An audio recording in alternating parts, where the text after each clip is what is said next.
Good afternoon, ladies and gentlemen. Guile here, and welcome back to the Forged Alliance Forever promotional series, custom 8v8 action on the cards this afternoon with an eclectic mix of Joes and Pros. Very much looking forward to that. Incidentally, guys, if I'm sounding a little bit different today in terms of enunciation and pronunciation, I managed to properly chew through my tongue yesterday.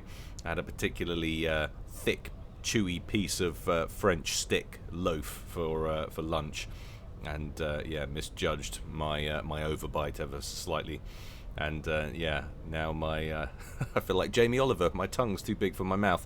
I always knew the French were trying to kill me. It seems like confirmation. But anyway, hopefully it won't bother you all too much as we struggle through today's cast, which I think you will agree is an entertaining one. But I'll let you guys be the judge. It's going to go down on Adaptive Wonder. How very exotic. I'm ready. You guys are ready, and the players are sure as hell ready. So let's go on over to the game zone and see how they're going to get on. Ching.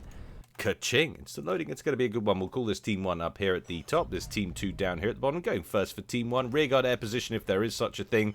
We have Trips and Clips going Cybran in Ferrari. Is he Ferrari red? No, he's not. I got the little red symbol there on this annoying thing that sometimes shows up and sometimes doesn't. I'm not sure why. Answers in the comment section below or on a postcard if you know what that's about. I never really understood it. But anyway, here he is. He is going Elephantine Grey? Elephantine Grey, indeed.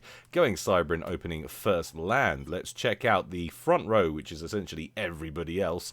Up here we have Regisel or Regile. I like a bit of Snoop Dogg, so we're going to call him Regisel. Well, that would probably be Regizzle, wouldn't it? But that sounds like something else. Here he is, anyway, going Seraphim, opening first land. I should really restart this cast, but I'm not going to. Opening first land in Mellow Yellow. Team member number 3 over here in Fabulous Vivacious Violet. It's Raider, and he is going Aeon, opening first land. Team member number 4 going UEF in Pontiff White. It's Ryphon, and he is opening first land. Team member number 5 down here, another UEF, this time in Halle Orange or Fecal Brown. Which one is it? Yeah, Halle Orange. There he is. It's Hydrazine, and he opened first land. Next up in Mellow Yellow. I thought we already had a Mellow Yellow. What is going on with my colours today? No, it's the bloom that was tricking me. So up here, Regile, there it was in Lime Green. So apologies for that. Didn't get a little sign as well. And Steck over here was the chap we were looking at. He's going Cybran there in Mellow Yellow, opening first land. Next up over here in Breast Cancer Awareness Pink, we have Mocha Frapp, I guess Mocha Frappuccino. Here he is, going Aeon, opening first and second land. And last but not least, for Team 1, we have Gingerbread Man, another UEF, going Burgundy Red, opening first land. So Team 1, that's 3 UEF, 2 Cybran, 2 Aeon, and a Serra. Let's check out Team 2. Rearguard air position, as always, first of all, down here, Boxeroo. I can hear some guns going off, so we're going to slow this right down so we miss absolutely nothing. We have Boxeroo here, going Baby Blue, opening first land, second air. Going Seraphim, if I didn't already mention it. Over here, next up, in Baby Pink, we have Novdino, and he is going Cybran and going double land and then air. I think that's the order, hard to tell, but those are the 3 factories nonetheless. On to the far left over here, we have Millenwise, another Cybran, this time in Spetsnaz Green, opening first land. Next up over here, first time I saw this, I read this as Desert Wolf, but it's not. It's Desert Wolf, and that makes an awful lot more sense than what sounds like a really horrible palate cleanser at the end of a dodgy meal. But there he is, going UEF in Combat Green, opening first and second land. Next up over here in Dijon Yellow, we've got Matry. Here he is, and he is opening first land, going Aeon.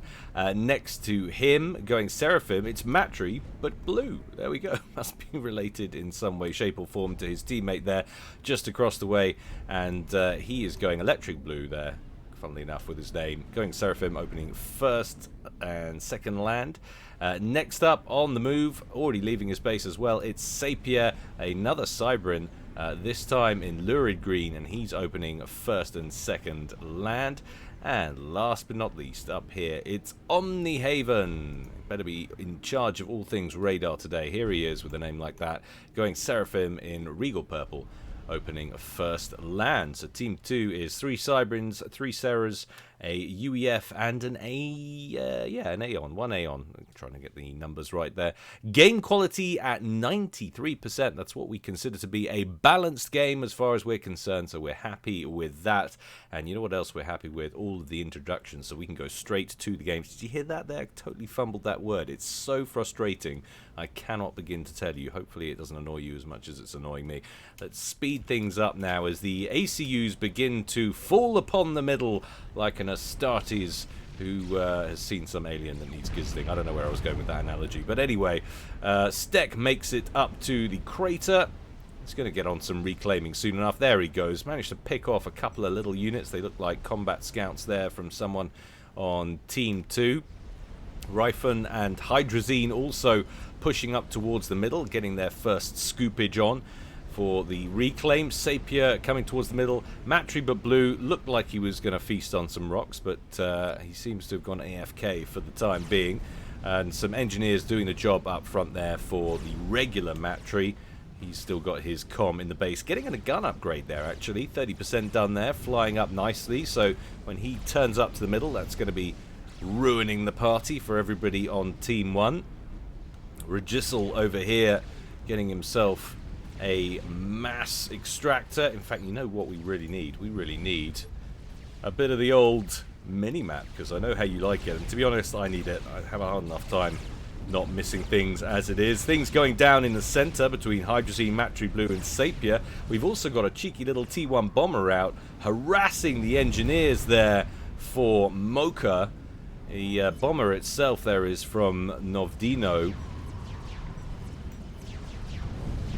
Another bomber, or another bombing run, picks off an engineer. We do have a Thistle, which is unloading on it. That's taken the bomber down into the yellow. About 64 hit points left there. It moves on to Gingerbread Man, trying to get a firing solution on some of the build capacity in the base. Manages to pick up 2 engineer kills there. Very nicely done. Continuing to hang a right turn. Another bomb away, so it's Gingerbread Man's turn to suffer at the hands of Novdino's air harass. Back towards the middle. Things still going down there between Hydrazine and Matry but Blue. I should just call him Matry Blue, really, quite frankly. We don't need the butt in there, we'll know who it is. And Novdino and Desert Wolf turning up to reinforce the center, and now Hydrazine dips into the yellow. 8,500 hit points left there. Engineers behind him trying to get a T1 PD up and running.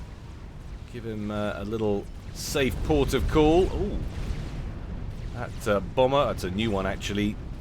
A little bit green off the exit to flight school. Misses the engineers, clips them, but gets them on the second pass. Down into the red though. 44 hit points left on that puppy. Regisel and Raider for Team 1 hanging out over here. Omnihaven over to the far right. He's actually getting assistance now from Matry and Sapir, who have pulled their comms away from the conflict in the center and just pushing up the right altogether. This is now a 3v1 situation, or potentially 3v2. Raider, for the time being, routed to the spot on an upgrade. That's a gun upgrade, but he's going to have to cancel that and get moving, because quite frankly there's too much firepower coming up this side of the map from Team 2 right now.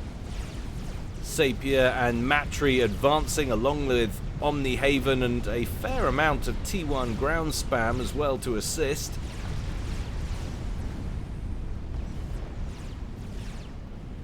Regisel continuing to back up. Defense is going up there for both Regisel and Ryphon. Ryphon trying to block off the entrance into the central section of Team 1's territory. Raider continuing to back up. Regisel's going to have trouble holding this line if he doesn't get assistance from his teammate here. We can get a chance to go over all of the different ratings. If it calms down anytime soon, we might just take a quick look at them, but figure we're going to miss some crucial action if we duck away to do it right now, so we'll just keep it on the back burner. Down goes a land factory for Regisel, who has had to evac essentially over here. It's down to 5,000 hit points. He's joined his comrade back over here who's trying desperately to get that gun upgrade. He's now getting assistance, and that looks like that's finally going to complete. He immediately starts the next one and is getting some assistance from his own ground spam moving up from the south, but there's still 3 commanders in here. They move in, they bash down that T2 point defense over here. Nice little overcharge in from Omni Haven takes care of the T2 engineers trying to erect another one. Gun upgrade up to 80%. Will he continue to stick around? It's still climbing. 90% will be a tragedy to have to cancel this, but he's going to take a battering for holding out. He does complete it, and he goes down into the yellow as he evacs. 5,200 hit points left on him there. Regisel on a similar amount. Omni Haven continuing to press Raiders' base, which has taken a royal battering. We will check in on the rest of the map in just a moment. But Regisel has had enough of this. Maybe he's just had enough of the game. It looks like a suicide to me if ever I've seen one. Maybe he's just trying to give his teammates some breathing room. They know they've lost that corner. Is full share on? Our survey says no full share, so no fairies have to die in terminal agony today, I'm happy to say. Raider does have that double gun upgrade, but he's really going to struggle if these 3 ACUs continue to press against the main base. What's been happening elsewhere? The answer is a little bit of toing and froing, but nothing of any great import. This has been where the story has been, this push from Team 2 up on that top right-hand corner. Although I suppose it's just really the top of the map, isn't it? But it feels like the top right-hand corner because nothing happens up here. That is just the way of it. Raider almost into the red, 3,500 hit points. Omni Haven and Matry determined to dismantle this base and cement their hold on this right flank. They need to be a little bit careful they don't get cut off. Ryphon is slowly pushing a point defense creep out further, sort of northeasterly, and they could find themselves, these 3 comms, trapped behind enemy lines before too long if they keep this up. But for the moment, great benefits to be had if they can completely shut down Raider out of this game. So they continue to press. All of the factories down, hydrocarbon down as well. Raider effectively muted, and in case you were wondering, Raider is their top rated player at 1,800. 1,600 was Regisel, who just went down. So this is a wonderful, spectacular start for Team 2. They've killed one of the higher rated players, who was actually their 3rd highest rated or 4th highest rated player in the game, so midway, mid-rank. And Raider is now crippled, their top rated player, down and out and in trouble.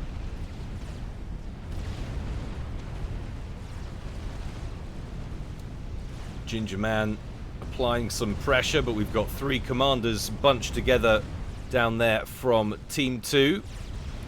But now Omni Haven might be in trouble. He's taking some long-range fire from Ryphon's triads down here, and Steck has turned up with his comm, which has got a gun upgrade, and they are just laying into him. Omni Haven down to 1,000 hit points, and if the pressure keeps up, this might be a quick counter win from Team 1. Lovely work, and now that levels it. It is now a 7v7. I say levels it. It levels it in terms of active players. Of course, Team 2 are down an extra base, and they might be, or sorry, Team 1 are down an extra base. They might be down an extra player as well, as Steck finds himself in trouble. Got down to about 600 hit points, but luckily for him, Matry wasn't looking too good either, so they've both disengaged to try and save themselves. These triads, this linchpin here from Ryphon, has been absolutely crucial, and they're going to finish off a land factory there. Engineers moved up for Novidno, which is quite a long way away. Novidno is set up down here, but he must have used one of these skyhooks to drop some engineers down, and he set up some land factories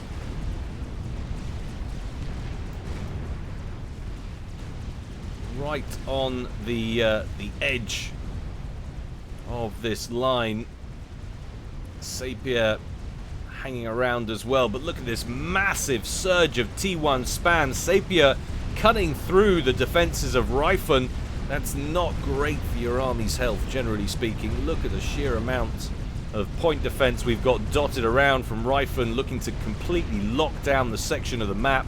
He's got engineers out throwing down wall sections, and lots and lots of point defense. You can see Matry but Blue just sticking to the cliff edge there, trying to avoid all of that triad fire. That's a lot of T1 spam that might be able to get something done if it pushes in around the top. But yeah, that was an unnecessary wholesale slaughter coming up through that section there for Sapir's T1 spam.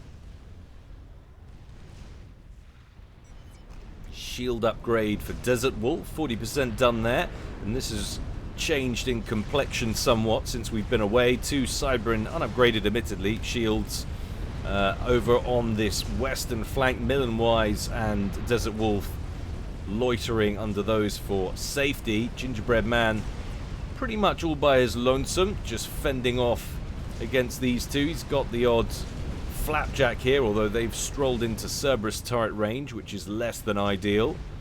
Back over here, Ryfun pushing out further east against Matry, and Ryfun has the Zephamp gun upgrade. He's full health, and Matry is not. He is down into the red and in trouble here as he tries to make it out to friendly territory, but that is a long shot at best, as he's also taking triad fire and Kaflooey. So a lovely little bag there. That will be a power vacuum in the center, opening up for Team 2. See if Team 1 can capitalize in on it in any way, shape or form. And by the looks of things, all that T1 spam now rushing out from Matry Blue. And he's going to take a whole lot of extra triad fire as he moves. So that'll thin down that spam even more. But Matry Blue has transitioned to T2 land as Ilshivers show up on the scene. Let's see if the demise of his teammate of similar name affects his gameplay in any way. Oh, the things these people have seen. I'm not going to liken it to D-Day, but they're pretty bad. Matry but Blue carving his way up through the T1 spam, and that's actually a chunky looking comm right there. Gun upgrades, nano repair upgrade, and the unit regen aura, which will assist. I forget, does that assist all allied units or just his own? Answers in the comments section below if you know the answer to that one. But he is pushing hard right now against Hydrazine. Hydrazine stopping periodically to impede his progress with little deflection land factory builds. And despite that nano repair, admittedly it's only the basic one. He's got 76 hit point a second regen, so he's not up into the hundreds or anything. But despite that anyway, he has taken a bit of a battering, down to about 50% health at 8,700. Needs to be careful here. There is a tendency, once you get all of these upgrades, to feel rather invincible. Trouble is, the larger the game, the more players, the larger the array of toys potentially stacked up against you. You can find yourself in a pretty pickle. A large bombing run of T1 bombers there from Novdino. Takes that T2 mechs down to about half health. Probably not a particularly cost-effective attack, that one, but always worth a shot. Matry Blue, just hanging out of the danger zone for a while, has repped up nicely in that intervening period. I think he probably got a rank in veterancy. As you can see, he's up to 82 hit points a second regen now, having gone from somewhere in the 70s. Blapping away at engineers, trying to construct defenses. Look at this forward pressure from Mocha. He does manage to deplete the two up front shields. Yeah, for Desert Wolf, albeit temporarily. I think he managed to bag a Cerberus turret in there. Matry Blue continuing to press forward. Almost at full health now. And what's been going on over in that right flank over here for Team 1? The answer is they've expanded out nicely. So Raider, their top rated player, has managed to move in and pick up the mexes. They're all at T1 currently, but he's busy re-establishing himself. That is absolutely crucial for their chances, considering the battering his main base got not 5 or 10 minutes ago. Gingerbread Man just strolling back away from the front line a little bit. Look at this, Matry but Blue continuing to press now, has found Mocha under that triple shield coverage. Mocha with the double Aeon gun comm. High rate of fire, high range, high damage generally. And not only that, he's got Gingerbread Man there for support, who also has the gun upgrade. Matry Blue is up to 94 hit points a second regen. That's pretty decent, and he's got some assistance here from his Ilshivers that have built up in number, and an awful lot of T2 spam and T1 spam coming in from Desert Wolf as well down here. Not Desert Wolf, actually, sorry. Coming in from Millenwise.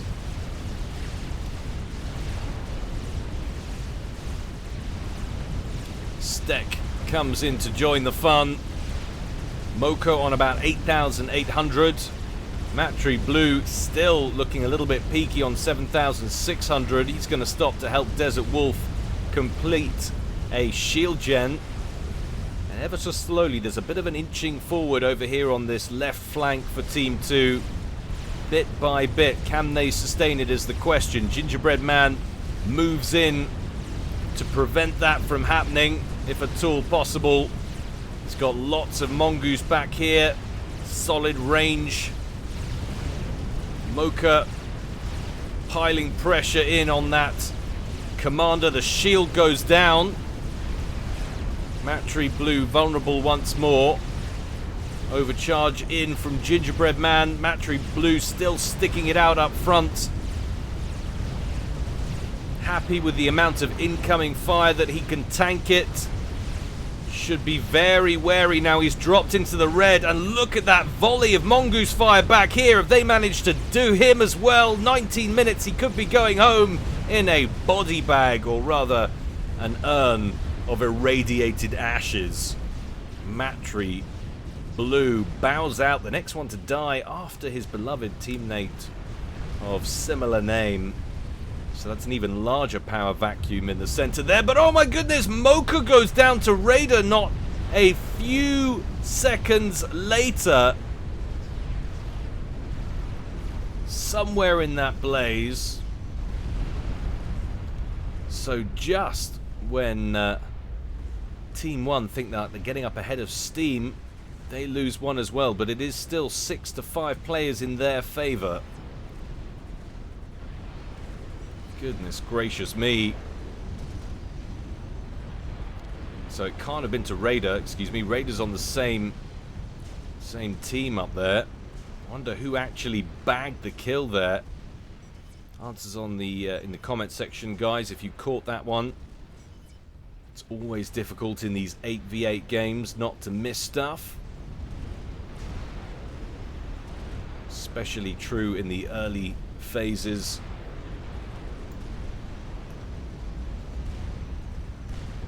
Hydrazine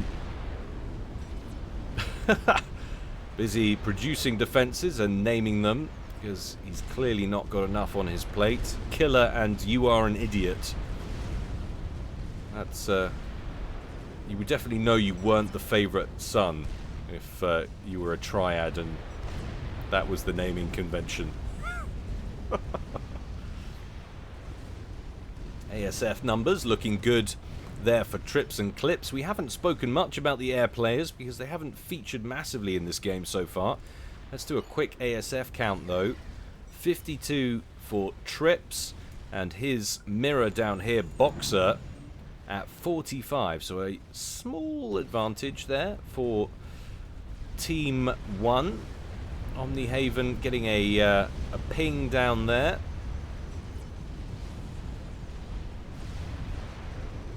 Don't know why. Omnihaven's dead, but they were getting a ping or something, or labeling a ping with his name on it. Not sure exactly how that worked. But check out this Ravager creep going on here from Desert Wolf. He's moved up from these paltry, unupgraded Cybran shields here, belonging to Millenwise, and he set up 2 of his T2. We saw featuring pretty heavily in that last exchange, and now he's slowly moving up with more and more Ravagers. This is certainly brown trousers time here for Gingerbread Man, who would love to knock this installation down. That's probably why he's advancing on it now with his Percivals. He's got some assistance here with some Mongoose from Ryphon, and they've managed to deplete one of the shields, and they've picked off one of the Ravagers. You've got to love those Percies. Down goes another one. This is a wonderful play. It'd be great if he could snag those shield gens, and with the help of a mobile missile launcher up here, this Viper from Stek, they managed to do just that. So Desert Wolf was looking like he was getting a really dangerous point defense creep on, and now he's been really set back in his plans. He's managed to hold on to just one of them, and now he's like, okay, I need a little bit more standoff tactics here. He's going to switch up to clink hammers instead, some static T2 artillery, and try and range Gingerbread Man's main base over here, who's about 50% done now himself on a nano repair.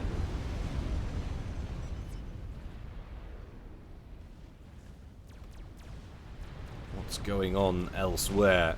We've got clink hammers underway, or under construction, or queued up at least over here for Hydrazine as well.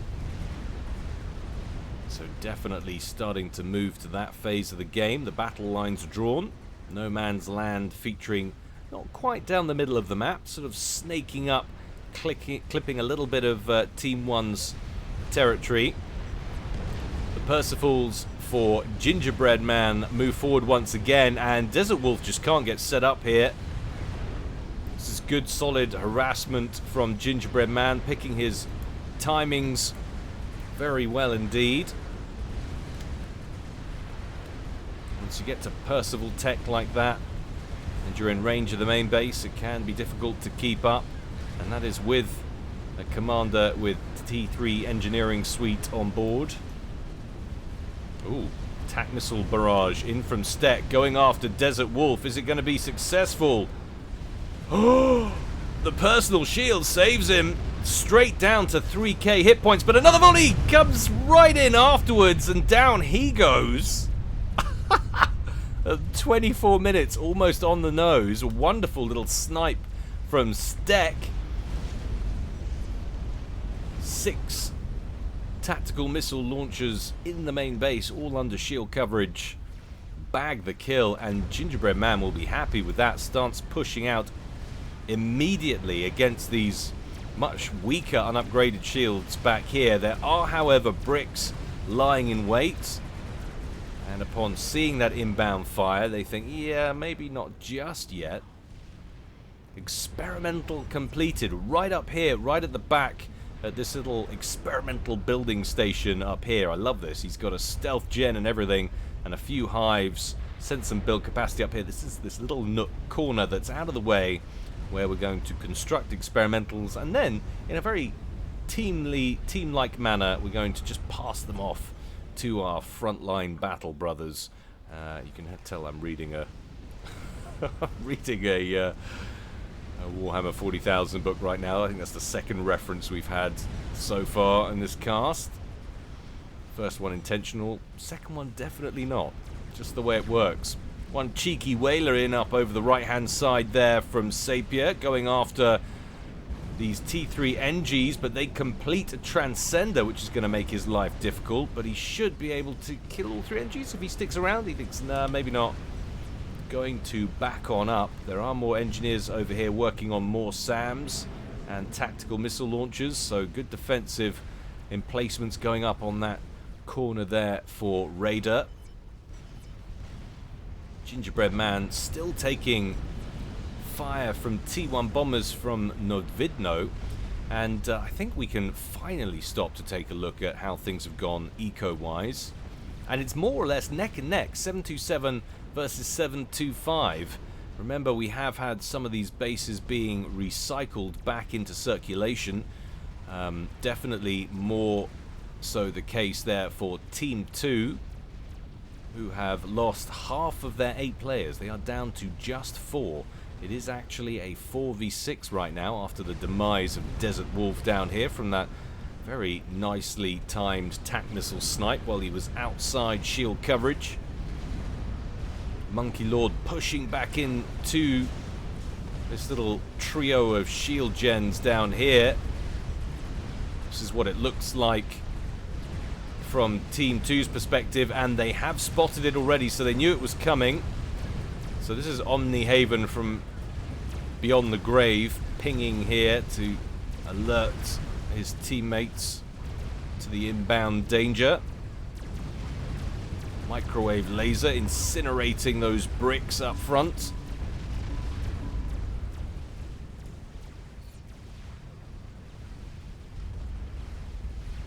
And that firebase up here in absolute tatters as that Monkey Lord and these Percivals continue to press forward.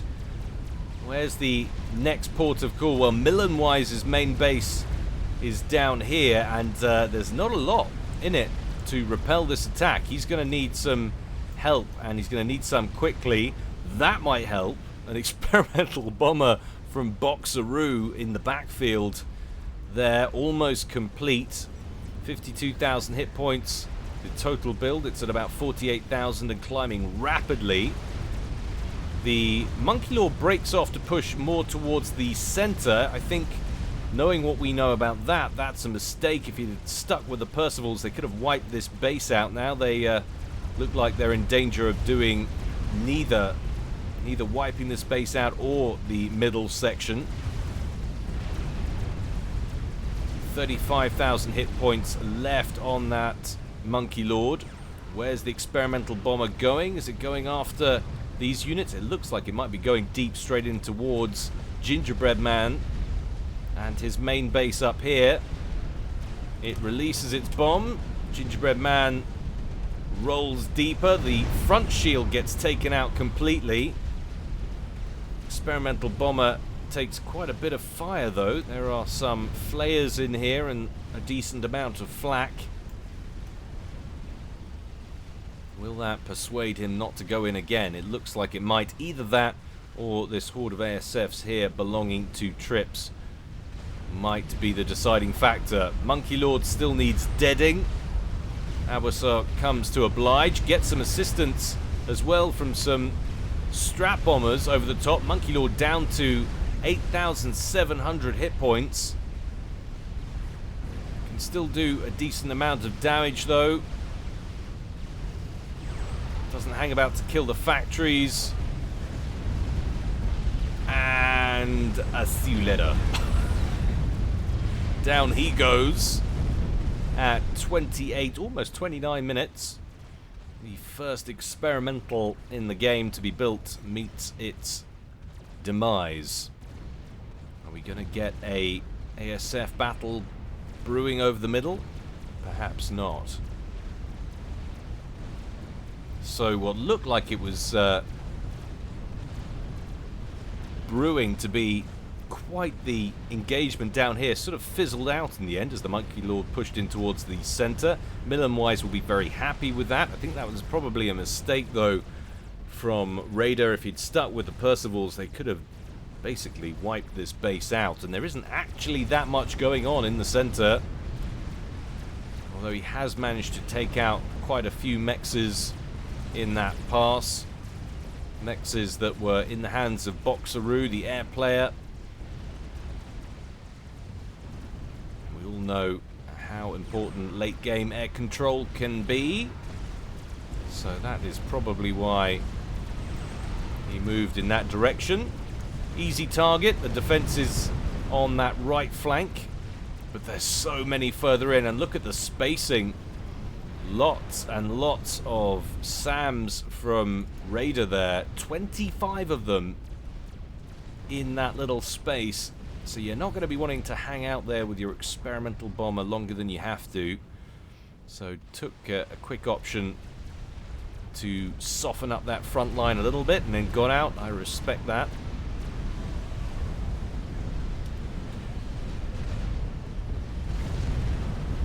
Lovely little ground fire. Claims almost all of the Percivals and almost all of the Skyboxers as well. So far that experimental bomber is up to 55 kills. Not too shabby considering the amount of defenses that are lined up in here and how many hit points he's got left. That is some carefully planned out engagements on the part of Boxeroo. Boxeroo, the highest rated player left on Team 2. He had a comrade there in Matry who was also a 1600, same as him. Of course, met his demise, but we still have two 1700s and an 1800 on Team 1. Team 1 who are currently 2 players up on them as well. So you've got to like their chances overall in this one. Lovely bomb right in the center of all those T1 spam factories from Raider, who was funneling further spam right in towards the center. Had seen someone mention in the comments again recently they've never seen it impact a game, pumping light artillery in the later stages of the game. I think you would be surprised. They're all units that need to be tied up and killed off, otherwise they will do damage. So you are at the very least slowing up your opponent.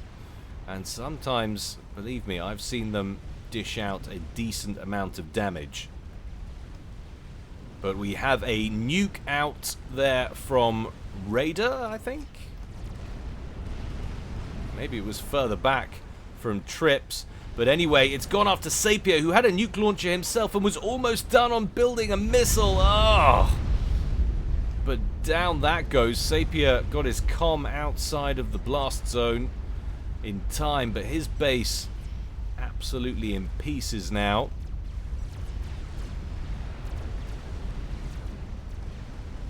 Where was that nuke launcher? Was it up here at the back? Yes, it was. So that little station I was waxing lyrical about and I thought was purpose built for experimentals, now it's been retasked as a nuclear ordnance launch pad and construction facility. Look at this though, Bricks and a Monkey Lord pushing out from Novdino, who we haven't seen an awful lot from with the exception of the T1 bomber spam. Now pushing forward, and of course that experimental bomber still alive, but it's down to half health. It's got about 81 kills, but that Monkey Lord a stone's throw away from Hydrazine's comm. Hydrazine does not like that at all. He's backing out deeper into friendly territory. Lots of spam pressuring these bricks, but they're going to get an experimental bomb for their trouble. I think there was potentially a bit of collateral damage in there, but definitely hit Team 1's forces much, much harder.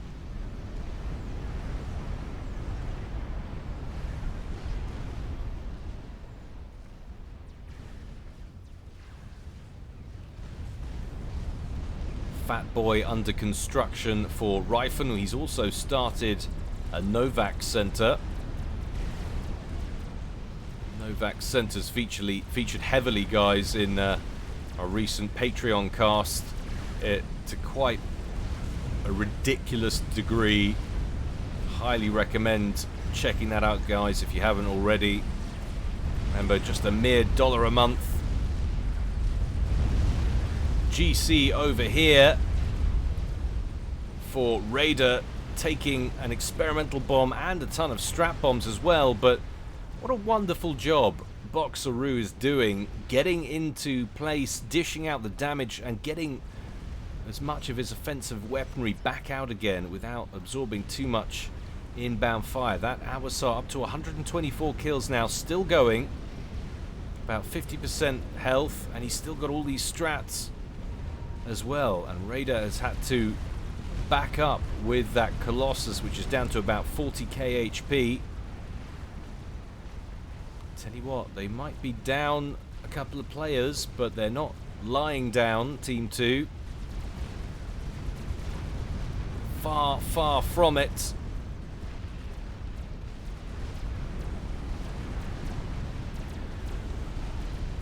They are behind in eco overall to quite a significant degree. 1.45 million for Team 1, 1.33 million for Team 2.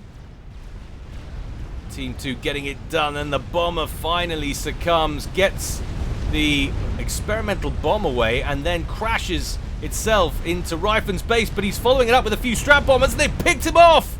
Boom! Wow, did not see that coming. Ryfan, 35 minutes on the nose. He transferred everything briefly over to Raider, but of course full share is off, so it all goes up once it disconnects from the control systems of that commander. The Thota under control from Boxeroo, just throwing some more fire down on the Colossus up here. Would love to pick that one off. He's on 7,600, but there's another one here that's looking very healthy. Oh, and a second chicken as well. He turns those two around and gets a good engage. They might be able to finish that off. Detected. But another nuke now out from Trips. Where's it going? Ooh, laser on the way from Sapir, and he completes that, and he's going for stealth. So, and he hasn't rebuilt an awful lot of infrastructure in his main base, but that's going to be a lot of spam. Oh, that's painful. So painful. And kills the Monkey Lord as well, of course, deep into the red. Was never going to be able to tank that. And that's just cleared out that entire area in front of what is a very large number of Percivals and other assorted units from multiple factions, actually. We've got Cybrin bricks and rhinos moving in alongside those Percivals. And potentially a bit of a free reign down here against Millenwise, but those two Ithotas we saw a while ago continuing to press forward. In come these strap bombs, though, en masse from Trips, and they are going to bag one of the Ithotas. In come the ASFs.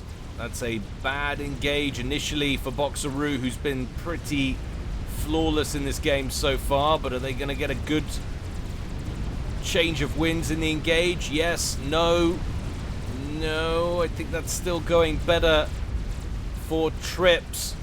Team 1 going to be inheriting air control off the back of that engagement. Absolutely obliterates Boxeroo's air force. He is working in another experimental bomber, but that won't be done for some time. He's got a nuke working on its first missile there.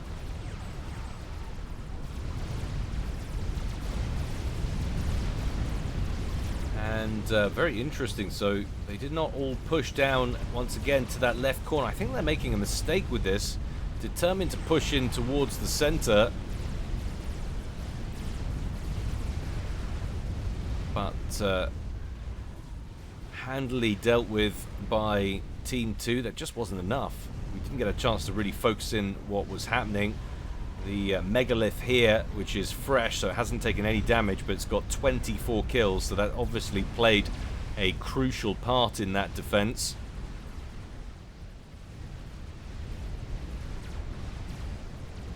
Monkey Lord just guarding front of house territory for Stek. Stek and Hydrazine, who are definitely off the pace in this game now, a 1,000 and a 500. But Ryphon, a 1,700. That was a painful loss. And you now compare what we've got left. We've got a 1,200, a 1,500, a 1,400, and a 1,600 for Team 2. Compare that to a 500, a 1,000, and then a 1,300, and a 1,700 and 1,800. We still have that extra player for Team 1. Apologies if I said it was 4 apiece. I may have said that. I actually got more sleep last night, and I feel worse, but that is the nature of life. Generally confounding in every way, shape, or form. Sapir airlifts his comm to the front line over here. That comm now with the stealth upgrade. Where is he going? Question the notion that even he knows, but needs to be careful here because there's an awful lot of ASFs right there, and they'll shoot your transport down with your comm on board, whether it's cloaked or not. Trips absolutely making hay with his bombers, going after Boxeroo. This would be a huge win if they can pick him off. They get through the shields, take him down into the yellow. 9,700 hit points there left, but only one bomber remaining. And that's not going to break through the next one. That looked like that stood a chance, but what's that? It's fine. It's just a Billy Nuke. Ginger Man just trying to ruin everybody's nerves with that. So we're going to have a million of those now. Where is his commander? There it is. Surrounded by engineers. Another one loaded. Commander launched tactical nuclear cruise missile. Raider. Oh, sorry, Stek and Raider back here. Stek with the microwave laser and the teleporter, so he's had enough of this game. In typical dirty Cybran fashion, wants to teleport to someone's base and ruin their day. What happened to Sapir? Well, he just took his comm back over here. This has to have been a very anticlimactic transport, and he's going after the teleporter now, so he's had enough as well. So potentially 2 telemaser comms, 1 on each team. Another Billy Nuke lands here for the people new to SOPCOM. They look like awesome weaponry. They look like the strategic nukes, but they are dramatically weaker, those commander-based tactical nukes. They don't do nearly as much damage. Put it this way, you can land them on the shields, and an upgraded shield will tank that happily. You have to land a couple of them to break through shields, but they're great at whittling down clumps of spam, and once the shields go down, you can, whilst not doing a huge amount of damage, they do quite a broad AoE, so you can make them work for you. And you can tell the Billy Nuke because it has this long smoke trail behind it. To be honest, they really should change it for the support commander nuke, make it do more localized damage, I think, and use the support commander nuke explosion when they go critical. It's just more fitting. The oversized explosion for the lack of damage has never really sat well with me. That just seems like a sensible change that needs doing. A bit like the T3, which was it Black Ops mod, or was it the other one? I forget what the other one was called, but the T3 tactical missile launchers, I think for Aeon, they used those support commander sized explosions. They were awesome. That's what the Billy Nuke should be, I think. You can see the shield still in operation despite the rapid fire nature of that beast. Happily tanking away, keeping it under control. Experimental Strategic Colossus launch detected. dies on its heels thanks to strap bomb pressure. Oh, and probably a little help from that Monkey Lord as well. A third nuke, I believe, out now from that little silo up in the backfield there from Trips. And it looks like that's going to assist the Billy Nukes over here. So much nuclear fire. Oh, we've got a megalith surging up through the middle that actually took the brunt of that strategic nuke, and it EMP'd it temporarily, but it's operational once again, and now it's taking fire from a huge quantity of bricks and a massive volley of strap bombers. Deals with that threat very, very comprehensively. Nicely done.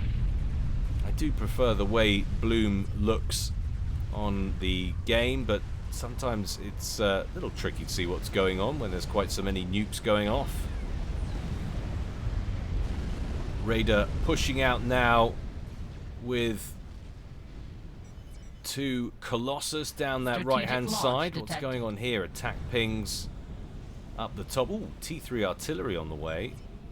That's why they were pinging up here. So that's probably the tele-snipe from Sapir. Sapir's on about 219 mass, looking to take out Raider, who's pulling in a cool 1,000 mass. This will be a huge scalp if he can manage it. Raider completely unprotected at 43 minutes in. Oh, he misses initially, but he will get the comm kill. Don't forget, of course, Stek right there with his own microwave laser, so insta-kill Sapir, but they will be very happy with that trade. And look at all of this that's going up there for Team 1. Talk about power vacuum. That is a power vacuum, luckily for Team 1. At the very least, the threat on the ground on this side of things predominantly would have been from Sapir, although he never really rebuilt after his base got nuked down here. Never properly started pumping out forces again to any great degree. But, wow, I'm wondering if that's going to change the complexion of this game at all. Yeah, you bullies, says Sapir in local chat.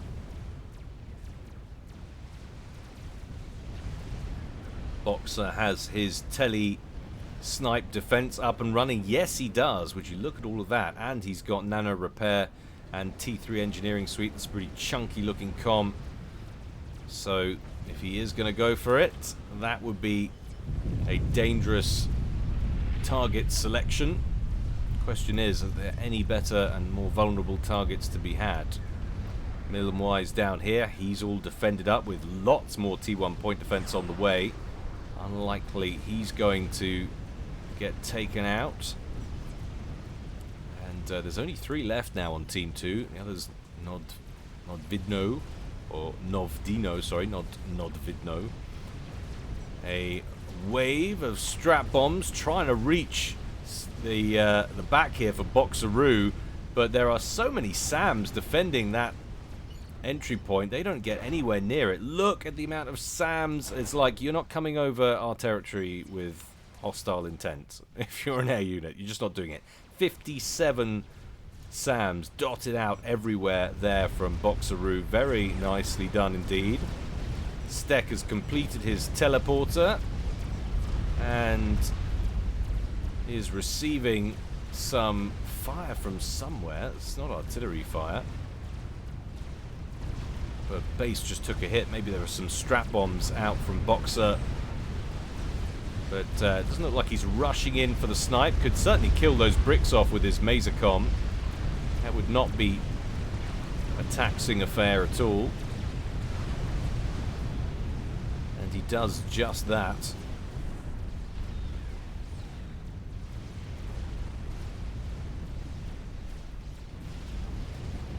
Oh. So we have the teleporter. Where's he going? Is he going over here? Boxeroo, I can't see a gateway. I'm not sure if it pops up straight away or after a few seconds to give the other person less of a chance of spotting it. There it is. There it is. And that will be in range of all of this T1 point defense, and it just opens up on him. He's not even going to get through the shield gens to land any of that microwave laser fire on him, and that's another player down for Team 1. What is going on? Oh my gosh! What? Gingerbread goes down. Is that a Control K? It looks like it's Control K's all out. The capitulation is real. Excuse me, all the time I've been thinking Stek up here with the main base. It was Trips' main base, of course. Stek was down here. That was Stek launching that telemaser attack. But down goes Trips anyway. He doesn't want to hang about. And to be honest, Hydrazine isn't going to fare too well against this Megalith and Monkey Lord that's coming his way. He has got Ravagers back here, but lots of basic shield coverage as well. Not T3 ones. And they're all pretty much badly depleted. And now he is all by his exposed some. Boom, baby! Down he goes. Almost at 48 minutes. And can you believe it? What a wonderful comeback there from Team 2. Who, at the end, were still down overall on mass. 2.69 million harvested by Team 1 versus 2.61 million there from Team 2. It was all about that kill, though, on Raider up at the top. That was what really turned this game around. But well done, everybody, especially Team 2. Hope you enjoyed that, guys. Don't forget the aforementioned earlier in the cast Patreon, just $1 a month. Plenty of extra content there. Go over and check it out. Think what you spend $1 on. It's not a great amount of money. And we aim for new casts every single week. So come on over there. If just 10% of my subscribers came over to Patreon, man, we could be doing this full time. I could junk my other job, which I'd love to do, believe me, because it's struggling right now and it's not making that much money. And we could just do this full time. We could get other games in. We could do more casts. But anyway, I digress. Head on over there, guys, if you're interested in more content. But as for me, that is all for today. Hope you're all fine and well. Stay safe. This is Guile, signing out.